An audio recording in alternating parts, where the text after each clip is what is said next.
Eddie Mboyo, bonsoir et bienvenue. Bonsoir, merci beaucoup. Vous êtes artiste musicien et initiateur, directeur du festival Mbonda Elela. Bien sûr. Alors, c'est très rare qu'on reçoive un artiste dans le journal. Qu'est-ce qui vous amène sur ce plateau du journal de Biwan? En fait, c'est pour passer le message par rapport à notre festival. Donc, Festival international des musiques de percussion Mbonda Elela, qui a pour sa 5e édition. Oui, alors c'est quoi Mbonda Elela? Mbonda Elela, c'est un festival de musique de percussion, comme je viens de le dire. C'est un festival qui est vraiment conçu essentiellement pour promouvoir la percussion. Donc voilà, la percussion dans sa globalité.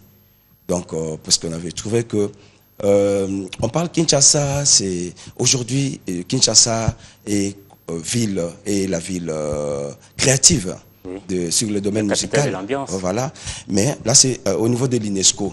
Alors, quand on parle au niveau des créativités, on voit le genre de spectacle que nous présentons aussi. Alors, le festival Mbonda Elela promouvoit des spectacles d'une autre musique, des spectacles de percussion, promouvoir les artistes percussionnistes et l'instrumentiste. Voilà. Et pourquoi, d'où vous est venue l'idée de mettre en place un festival? Et vous êtes à la 40e édition déjà. Et déjà, ça c'est demain déjà, ça sera pour 5e édition. Donc la 5e édition qui aura lieu demain, donc 26 jusqu'au dimanche 28. Voilà. Et quels sont les objectifs que vous poursuivez? Les objectifs, c'est pour pérenniser, d'abord, encadrer les jeunes. Aujourd'hui, les jeunes s'intéressent aux percussions et promouvoir le percussion parce que le tam-tam, c'est un instrument de base de la musique africaine, mais qui semble être négligé, même dans les orchestres. Et même le percussionniste, le batteur de tam-tam dans les orchestres, il est comme une personne secondaire. Et nous, on s'est dit non. C'est comme si on oublie les origines.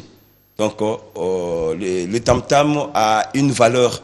Le tam-tam a vraiment une grande valeur, je peux dire, vraiment même au village, même aujourd'hui. C'est un instrument qui sert à communiquer, à passer des messages.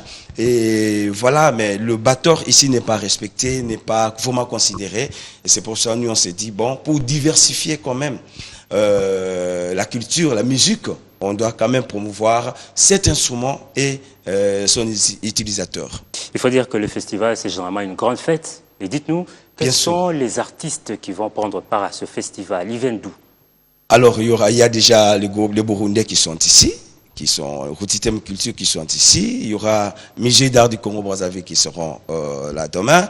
Il y a la marraine, notre marraine, c'est Mamoucha Lamouana.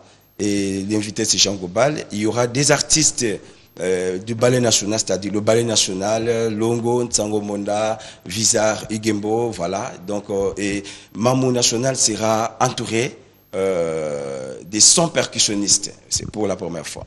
Alors, nous allons nous résumer. Ce sera aussi votre dernier mot, le mot de conclusion. Quelles sont les conditions pour participer? Et puis, vous nous dites un mot de clôture. Les conditions sont simples, c'est-à-dire c'est juste 5 000 francs. Et puis 15 $, juste.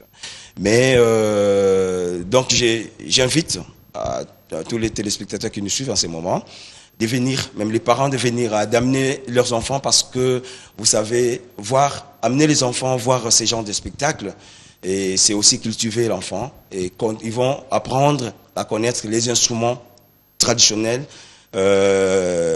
donc ça pourra aussi apporter un plus, puisqu'ils connaissent déjà des guitares, les instruments magiques, mais pas les instruments traditionnels. Donc, c'est ce que je voulais dire, qu'ils viennent. Il n'y a rien de gênant. Il n'y a rien de gênant dans le spectacle. Donc, qu'ils viennent. Ce sont des spectacles très bien conçus, responsables, avec de l'esthétique et tout. Donc, vous n'avez pas rappelé les lieux, hein? Ça se tient où? C'est à l'Académie des Beaux-Arts. Donc, 18h30, on commence déjà. Merci, Eddie.